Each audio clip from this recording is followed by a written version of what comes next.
Hello guys, olunaku olwaleero nzirayo mu ddwaliro for my medication review, nzirayo for my follow-up.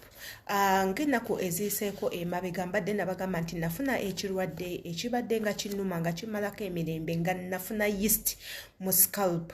Yeast eyo erya enviiri era n'otuuka ekiseera ng'omeze ekiwalaata bw'oteefaako mangu oyinza obutaddamu kumera nviiri paka lw'olifa. So nze we nategeera nti nina yeast eyo ne ngenda mu ddwaliro ne bankolako review so ne bampa eddagala lino weditiri mbadde nkozesa okumala emyezi 5.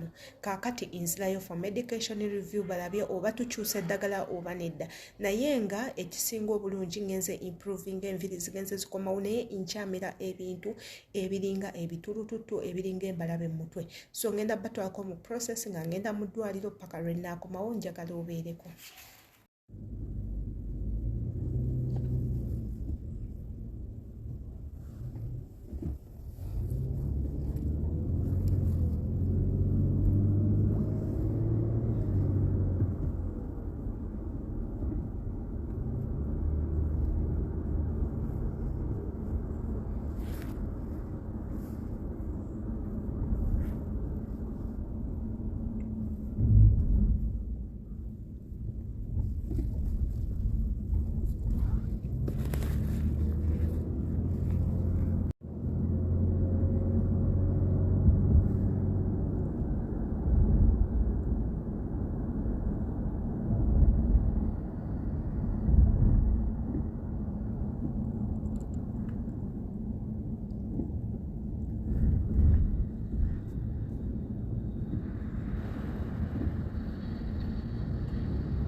Hello guys, kaakati nkomyewo okuva okulaba omusawo.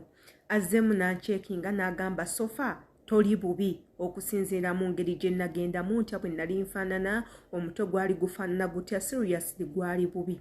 Wabula ng'ate ngenda kubanga sibalaga final exam ya mutwe mpaka ng'enviiri zimaze okukomawo nga bwe zaali awo nno bwenja okukola video imbategeeze kiki kye mulina okukola wabula ng'ate right now ampadde amakerenda amapya aŋŋambye kati immire bumizi nga nange bwe musabye nampa gano amakerenda era nga ngenda kuba nga ngamira mu wiiki 3 then mbeere nga nsigala ku shampo yekka oli gwe napalaze nja kuba mbatwala into procedures nange ng'omuntu neneegulirayo amakerenda ag'otulo omanyi nze ensumbugiribwa nnyo okwebaka neneegulirayo amakerenda g'otulo neneegulirayo n'amakerenda neneegulirayo ne tube eya face munnange byebyo wabula ate nga imbasaba mubeere nga mutwekuumirako nga kyolina okukola ku subscribing ekigambo subscribe nkirekawo notification bell eri awo bwe gikonemu buli video yonna eneetuukayo egenda kuba nga naawe ekutuukako bulungi nnyo ate era imbaagala nnyo yenze Shela Adita.